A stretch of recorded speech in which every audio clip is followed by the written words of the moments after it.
Hello friends, good evening. Welcome to FAUG study channel. तो ये हमारे यूट्यूब चैनल का फर्स्ट वीडियो लेक्चर है जिसमें मैं आपको बताऊंगा कि पॉलिटिकल साइंस क्या होता है और आप इसको कैसे स्टडी कर सकते हैं। ठीक है, चलिए स्टार्ट करते हैं हम। तो अच्छे से सुनिएगा और समझने की ट्राई कीजिएगा कि हम पॉलिटिकल साइंस में एक्चुअली क्या पढ़ते हैं। ठीक है, पॉलिटिकल साइंस में हम ये पढ़ते हैं कि एक सोसाइटी किस तरीके से ऑर्गेनाइज्ड मैनर में रन कर सके। अभी आप कुछ लोग बोलेंगे कि डेफिनेशन में कुछ लिखा है, आप बता कुछ और रहे हैं, ये कैसे पॉसिबल है। तो मैं आपको पूरा का पूरा क्रक्स बता रहा हूँ कि एक्चुअली में पॉलिटिकल साइंस होता क्या है और आप इस चीज़ को कैसे समझ सकते हो। ठीक है, अब ज़रा सोचिए, आपको आपका जो इंडिविजुअल डिसीजन है आपको कौन रेगुलेट करता है। आप एक जगह पे रह रहे हो, ठीक है, आपका फैमिली है, आप एक फैमिली में रह रहे हो, आप एक समाज में रह रहे हो। उस समाज को कौन रन कर रहा है, कौन लॉज बना रहा है, कौन रेगुलेट कर रहा है? गवर्नमेंट कर रही है, राइट। गवर्नमेंट ही तो लॉ बनाती है कि आपको, अगर आप घर से बाहर निकल रहे हो बाइक लेके, तो आपको हेलमेट लगानी है। तो वो चीज़ कौन बता रहा है आपको? Government, right. तो पॉलिटिकल साइंस के अंदर हम इसी चीज़ को इंश्योर करते हैं, इसी चीज़ के स्टडी करते हैं कि हमारा जो सोसाइटी है हम उसको एक ऑर्गेनाइज तरीके से कैसे रन कर सकते हैं। इसीलिए हम क्या करते हैं, इसमें पॉलिटिकल साइंस में हम स्टडी करते हैं गवर्नमेंट की, कि गवर्नमेंट कैसे वर्क करती है, गवर्नमेंट कैसे फंक्शन करती है, गवर्नमेंट कैसे पॉलिसी बनाती है, पॉलिटिकल बिहेवियर्स क्या होते हैं। ठीक है, जो पावर है, पावर कैसे डिस्ट्रीब्यूट होता है organ to organ. For example, अभी सेंट्रल गवर्नमेंट है तो सेंट्रल गवर्नमेंट के पास कितनी पावर रहेगी, सेंट्रल गवर्नमेंट के बाद स्टेट गवर्नमेंट होती है तो स्टेट गवर्नमेंट के पास कितनी पावर रहती है। तो इन सब चीज़ों को स्टडी करने को ही बोलते हैं पॉलिटिकल साइंस। ठीक है, तो अभी मैं आपको सिंपल लेके चलता हूँ डेफिनेशन के ऊपर पे कि आपको कैसे समझ सकते हैं इस चीज़ को।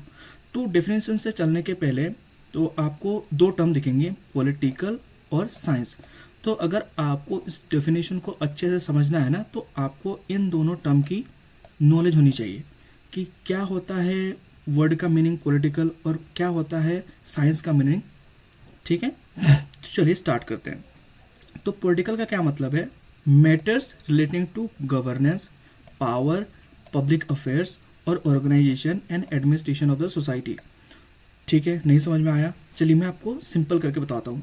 मतलब कोई भी चीज़, अगर वो चीज़ अगर गवर्नमेंट से रिलेटेड है, अगर वो चीज़ पावर से रिलेटेड है, अगर वो चीज़ पब्लिक अफेयर्स से रिलेटेड है, पब्लिक अफेयर्स मतलब इवेंट्स, ठीक है, अफेयर्स मीन्स इवेंट, और ऑर्गेनाइजेशन मतलब गवर्नमेंट की एक ऑर्गेनाइजेशन होती है ना, जैसे कि हम बोलते हैं कि लेजिस्लेचर, जुडिशरी और एग्जीक्यूटिव। तो ये गवर्नमेंट के क्या है, ऑर्गेनाइजेशंस हैं। ठीक है, और administration of the society, administration मतलब जो भी गवर्नमेंट लॉ बनाती है और उस लॉ को कैसे इंप्लीमेंट करती है, कैसे लॉ एंड ऑर्डर मेंटेन करती है, इन सब आ जाता है किसके अंदर, एडमिनिस्ट्रेशन पे। तो आपको समझ में आ गया पॉलिटिक्स का क्या मतलब, पॉलिटिकल का क्या मतलब है, वर्ड का मीनिंग। कुछ भी ऐसी चीज़ जो रिलेटेड है गवर्नेंस से, पावर से और पब्लिक अफेयर्स से, ऑर्गेनाइजेशन से, हम उसको बोलेंगे पॉलिटिकल। अब मीनिंग पता करते हैं साइंस का। ठीक है, साइंस का क्या मतलब होता है? Systematic study of natural and social world through observation, experiment and analyse. ये जो तीन वर्ड देख रहे हैं ना आप, ये बहुत हैवी टर्म है, इसको आपको अच्छे से पता होना चाहिए, तभी आप समझ पाओगे क्या होता है एक्चुअल मीनिंग ऑफ साइंस। मतलब साइंस में हम क्या करते हैं, कोई भी चीज़ पकड़ते हैं उसको हम पहले ऑब्जर्व करते हैं। ठीक है, ऑब्जर्व मतलब उस चीज़ को देखना कि वो चीज़ कैसा है, कैसे वर्क कर रहा है, सिंपली समझना। और फिर उसको क्या करते हैं, हम एक्सपेरिमेंट करते हैं कि ये क्या, वो चीज़ में जो देख रहा हूँ वो सही है फिर गलत है। फिर हम उसको एनालाइज करके एक कंक्लूजन निकालते हैं, तो उसी को बोला जाता है साइंस। तो पॉलिटिकल साइंस में भी हम यही करते हैं। क्या करते हैं पॉलिटिकल साइंस में? पॉलिटिकल साइंस में अगर हम लोग इस डिफिनेशन को देखेंगे तो क्या होगा, it refers to the systematic study of politics, government and political behaviour. It is a social science discipline that examines how, कैसे power is distributed, exercised, government operates, policies are formulated, implemented। मतलब क्या हुआ कि हम political science में ये पढ़ते हैं कि पावर जो है वो कैसे डिस्ट्रीब्यूट होता है। तो अब मैं आपको एक सिंपल चीज़ बताऊंगा। पावर को लेके लोगों के अंदर बहुत मिसकंसेप्शन है कि एक्चुअल मीनिंग क्या होता है पावर। तो अगर मैं पॉलिटिकल टर्म्स में बताऊं पावर का मीनिंग क्या होता है, सिंपल 3 चीज़। जिसके भी पास अथॉरिटी है कोई लॉ बनाने का, जिसके भी पास अथॉरिटी है कोई एक लॉ को इम्प्लीमेंट करने का, और जिसके भी पास अथॉरिटी है उस लॉ को जस्टिस दिलाने का। फॉर एग्जांपल पहले के ज़माने में क्या होता था, किंग के पास ये तीनों पावर होती थी, लॉ बनाना, लॉ को एग्जीक्यूट करना और जस्टिस प्रोवाइड करना। तो इसीलिए पहले के ज़माने में किंग के पास बहुत सारा पावर होता था। इसी की वजह से बहुत सारा मतलब इनजस्टिस होता था, लोगों को मारा जाता था, पीटा जाता था, क्योंकि पावर सिर्फ एक इंसान के पास था।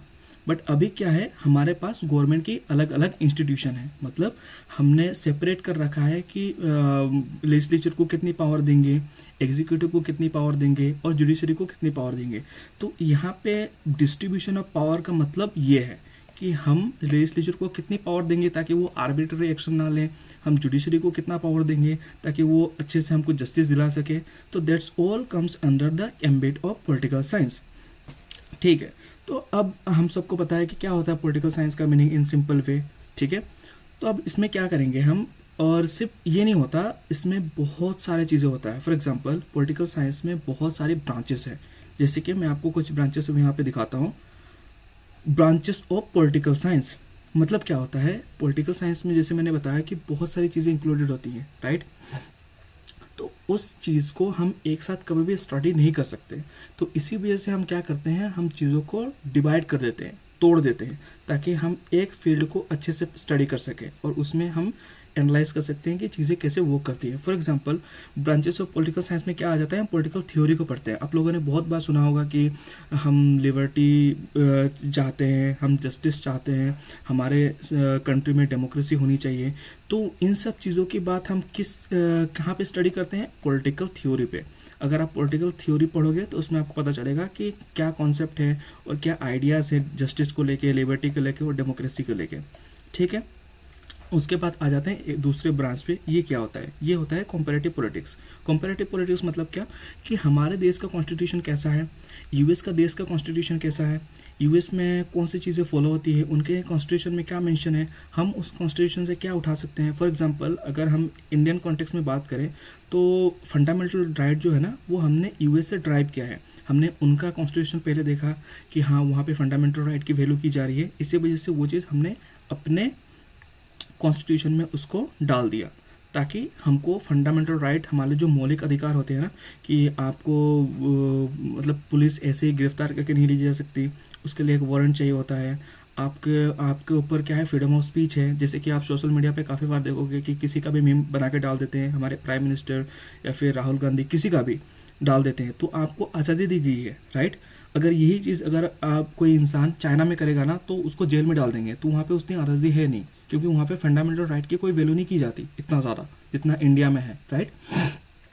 तो हमको किस देश से क्या लेना है, वहाँ पे कैसा पॉलिटिकल सिस्टम चल रहा है, कैसे वो लोग अपने एडमिनिस्ट्रेशन को संभाल रहे हैं, वो अगर चीज़ हम स्टडी करेंगे तो वो आ जाते हैं कॉम्परेटिव स्टडी में। तो इसमें हम क्या पढ़ेंगे, systems, institutions, practice occurs different country, मतलब उनके कंट्री में जितने भी लॉज हैं, अगर उन कंट्री का लॉ अगर हमारे कंट्री में अगर इम्प्लीमेंट किया जाए तो इससे क्या होगा, कैसे होगा, that we study on comparative politics, right.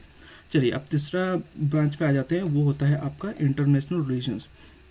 देखिए अभी का ज़माना क्या हो गया है, ग्लोबलाइजेशन, राइट। ग्लोबलाइजेशन मतलब हम दूसरे कंट्री के ऊपर डिपेंडेंट है और दूसरी कंट्री हमारे ऊपर डिपेंडेंट है। फॉर एग्जांपल हम बहुत ज़्यादा डिपेंडेंट है यूएसए के ऊपर, किसके लिए, टेक्नोलॉजी को लेकर। फॉर एग्जांपल हम बहुत लोग गूगल यूज़ करते हैं, फेसबुक यूज़ करते हैं, राइट।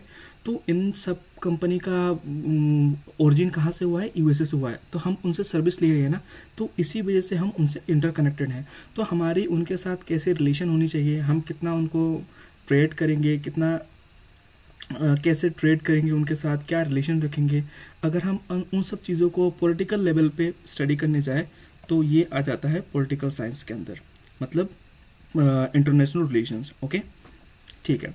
तो अब आ जाते हैं चौथे ब्रांच पे, जो को होता है पब्लिक एडमिनिस्ट्रेशन। जैसे कि हमारे देश में क्या होता है, लेजिस्लेचर होता है, एग्जीक्यूटिव होता है। तो लेजिस्लेचर क्या करता है, लॉ बनाता है, और एग्जीक्यूटिव क्या करता है, उसको इम्प्लीमेंट करता है। जो लॉ एग्जीक्यूशन का काम है ना, वो कम्प्लीटली किया जाता है ब्यूरोक्रेट्स के द्वारा। ब्यूरोक्रेट्स मतलब सिविल सर्वेंट, जो यूपीएससी सीएससी एग्ज़ाम देके आईएएस आईपीएस बनते हैं, उनके ऊपर ये रिस्पॉन्सिबिलिटी होता है कि वो उन सब लॉज को इम्प्लीमेंट करें, राइट। तो हमारा जो ब्यूरोक्रेटिक स्ट्रक्चर है, कैसे मतलब फॉर एग्जांपल आप सुने होंगे, अगर आप सिलचर पे रहते होंगे तो आपको पता होगा कि वहाँ पे एक डीसी ऑफिस है। तो वो क्या होता है ना, लोएस्ट लेवल ऑफ एडमिनिस्ट्रेशन बोलते हैं जिसको हम डिस्ट्रिक्ट में करते हैं, राइट। तो गवर्नमेंट में जो ऑफिशियल्स का क्या हायरार्की होगा, पावर किसको कितना दिया जाएगा, ये सब चीज़ें हम पढ़ते हैं पब्लिक एडमिनिस्ट्रेशन में, ठीक है, ओके।